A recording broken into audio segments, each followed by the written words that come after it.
तर मित्रांनो, काही दिवसांपूर्वीच मनोज जरांगे पाटील यांच्या आंदोलनाची दखल घेत राज्य सरकारकडून अध्यादेश काढण्यात आलेला। तर यामध्ये समाजाच्या बहुतांश मागण्या मान्य करण्यात आल्याचे सांगत मनोज जरांगे यांनी आंदोलन स्थगित केलेलं। आता अध्यादेशात सगळे सोयरे या शब्दात समावेश करण्यासाठी मनोज जरांगे पाटील हे आग्रही होते आणि तसं झाल्यामुळेच त्यांनी आंदोलनाला यश आल्याचं सुद्धा म्हटलं। पण अशात याप्रमाणे खरंच त्यांच्या लढ्याला यश आलेलं आहे का जरांगेंना सरकार फसवत आहे? त्याबद्दल संपूर्ण माहिती या व्हिडिओत आपण पाहणार आहोत की कायद्यानुसार हे प्रकरण टिकू शकतं का। त्यामुळे संपूर्ण माहिती पाहण्यासाठी व्हिडिओला शेवटपर्यंत नक्कीच पहा आणि जर आपल्या यूट्यूब चॅनलवर नवीन असाल तर खाली लाल बटन दाबून आत्ताच सबस्क्राईब करा। तर कायद्याचे काही अभ्यासकांनी याबद्दल बोलताना यावर पुढील काळात न्यायालयात मोठा खल होऊ शकतो असं म्हटलेलं आहे। कायद्याच्या कसोटीवर हा अध्यादेश टिकण्याची शक्यता ही कमी असल्याचं कायदेतज्ज्ञांनी मत मांडलेलं आहे। तर आता सर्वात आधी तर आपण सरकारने जी अधिसूचना काढलेली आहे त्यात नेमकं काय म्हटलेलं आहे हे समजून घेऊयात। तर याबद्दल बोललो तर कुणबी नोंद मिळालेल्या नागरिकांच्या रक्तनात्यातील काका, पुतणे, भाव, भावकीतील असा नातेवाईक तथा पितृसत्ताक पद्धतीतील सगळे सोयरे ते तसे नातेवाईक अथवा सगळे सोयरे आहेत, अर्जदाराने असे शपथपत्र पुरावा म्हणून उपलब्ध करून दिल्यास तथा गृह चौकशी करून नोंद मिळालेल्या त्यांच्या रक्ताचे सगळे सोयऱ्यांना कुणबी जात प्रमाणपत्र तपासणी करून तात्काळ देण्यात येईल। तर ज्या मराठा व्यक्तींची कुणबी नोंद सापडलेली आहे त्यांचे सगळे सोयरे म्हणजेच मराठा समाजात परंपरेनुसार गणगोतांशी लग्नाचे सोयरिकी होतात ते सर्व सगळे सोयरे।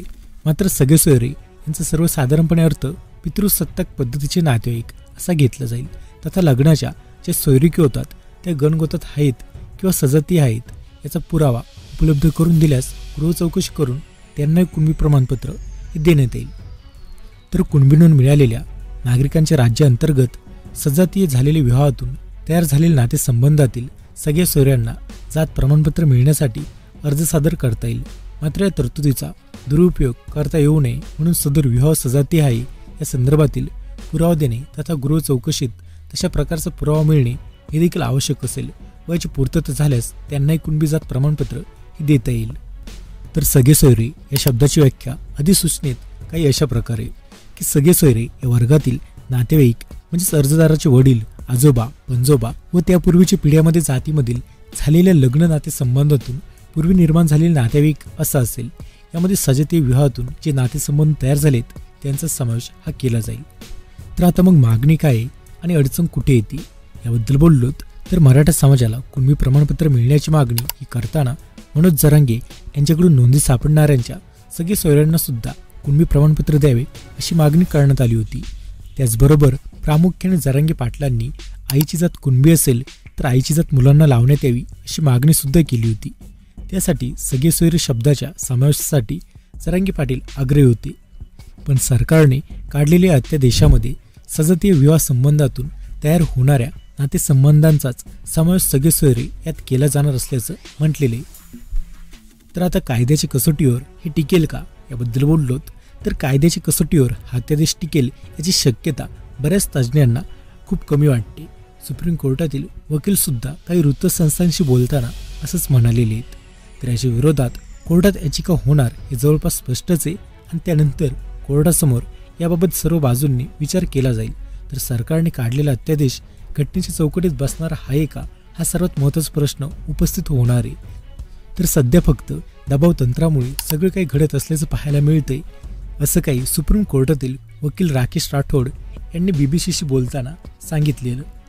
तर राठोड यांच्या मते यातून मूळ प्रश्न सुटणं हा लांबच आहे पण त्यांची मागणी पूर्ण करणं शक्य आहे का हे पाहावे लागेल। अनेक आंतरजातीय विवाह होत असतात त्यात मुलांना जात ही कोणती लावायची हे प्रश्न अधिकच किचकट होत जातील।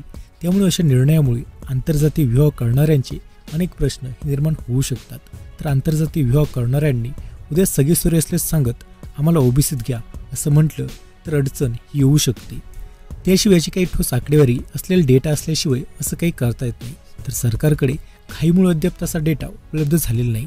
त्यामुळे कोर्टात हे टिकेल का असा मुद्दा आता कोर्टासमोर असेल असं काही येते म्हटलेले। पण आता याशिवाय जरांगे पाटलांच्या मागणीनुसार आईची जात मुलांना लावता येते का आता याबद्दल बोललोत तर भारतात बहुतांश ठिकाणी पुरुष प्रधान कुटुंब व्यवस्था आहे। त्यामुळे सामान्यतः आपण वडिलांची जात ही पुढे नेतो आंतरजातीय विवाह झाले तर आईची जात मुलांना मिळत नाही, त्यामुळेच कुणबी दाखले देताना सोयऱ्यांना म्हणजेच पत्नीकडील नातेवाईकांना हे दाखले देणे कायद्याच्या विरोधात जाईल, असं काय ते ग्रामविकास मंत्री गिरीश महाजन यांनी जरांगेंना आधीच सांगितलं होतं. तर तसेच सकाळ माध्यमाशी बोलताना वकील असीम सरोदे यांनी सुद्धा म्हटलेलं की सरसकट पद्धतीने जर वडील मराठा आणि आई कुणबी असेल तर मुलांना कुणबी प्रमाणपत्र द्या अशी मागणी केली जाऊ शकत नाही, कारण या मागणीमध्ये आईचा आणि मुलाचा संबंध सिद्ध करणे हा उद्देश नाही. समाजामध्ये पाल्यांना चांगल्या पद्धतीने आयुष्य जगता यावं किंवा त्याची सोय व्हावी असा उद्देश या मागणीमागे नाही आहे. तर आरक्षण मिळवण्याचा उद्देश असल्यामुळे कायद्याच्या चौकटीत जरांगे पाटील यांनी केलेली मागणी मान्य होणार नाही. मात्र तरीही याबाबत काही बदल करायचे असतील तर सर्वोच्च न्यायालय असा निर्णय घेऊ शकतं. तर राज्य सरकारला देखील असा आदेश काढण्याचे अधिकार आहेत. मात्र ते आदेश घटनाबाह्य आहे का किंवा ते कायद्याच्या चौकटीत बसतात का हे तपासण्याचे अधिकार हे फक्त आणि फक्त न्यायालयालाच आहे.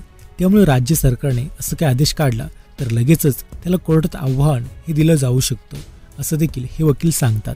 आणि यामुळेच आता हे आरक्षण कोर्टात टिकतं का हे पाहण्यासारखे. मग अशात यावर तुमचं काय मत आहे ते कमेंट करून नक्कीच सांगा. माहिती आवडल्यास व्हिडिओ लाईक करा आणि अशाच माहितीपूर्वक व्हिडिओसाठी चॅनलला सबस्क्राईब करायला तेवढं विसरू नका.